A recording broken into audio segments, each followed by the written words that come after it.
तो कुएं के अंदर से कुछ आवाज आ रही थी, लेकिन अंदर इतना अंधेरा था कि कुछ भी साफ नहीं दिख रहा था। बाबा कुछ समझ पाते इससे पहले ही उन्हें बुल्ली के चिल्लाने की आवाज सुनाई दी। बाबा ये देखकर फौरन बुल्ली के पास भागे।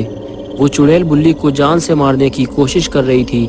बाबा ने दौड़ते हुए चुड़ैल को जोरदार किक मारी, जिससे वो काफी दूर जाकर गिरी और बुल्ली उठकर खड़ा हो गया। बाबा ने बुल्ली को बताया कि गुल्ली का पता चल गया है। इस चुड़ैल ने गुल्ली को कुएं के अंदर फेंक दिया है। हमें जल्दी उसे कुएं से बाहर निकालना होगा।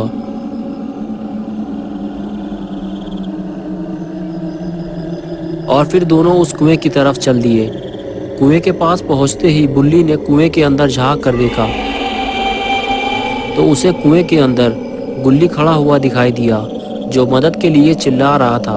बुल्ली ने बाबा से कहा कि गुल्ली बाहर कैसे आएगा। बाबा ने कहा मैं इसे लेकर आता हूँ। ये कहकर बाबा कुएं के अंदर जाने लगे।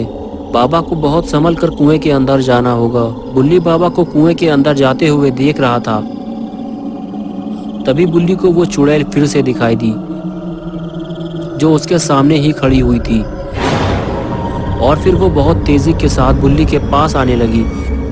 लेकिन बुल्ली को इस चुड़ैल को लेकर दूर जाना होगा ताकि गुल्ली इस कुएं से बाहर निकल सके।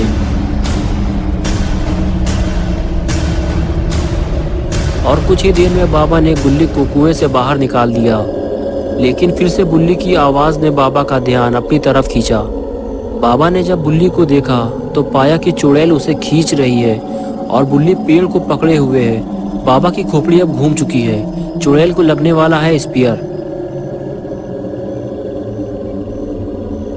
और ये लगाया स्पीयर, और स्पीयर लगते ही चुड़ैल हो चुकी है ढेर। इस चुड़ैल ने सबको बहुत परेशान किया है। अब बारी है इसकी ठुकाई की।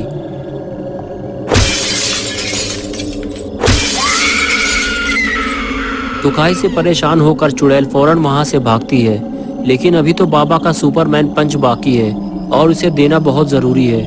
बाबा दौड़ते हुए चुड़ैल के पीछे भागते हैं। चुड़ैल आगे आगे और बाबा पीछे पीछे। चुड़ैल का आखिरी वक्त अब आ चुका है और बाबा ने उड़ते हुए ये मारा पंच।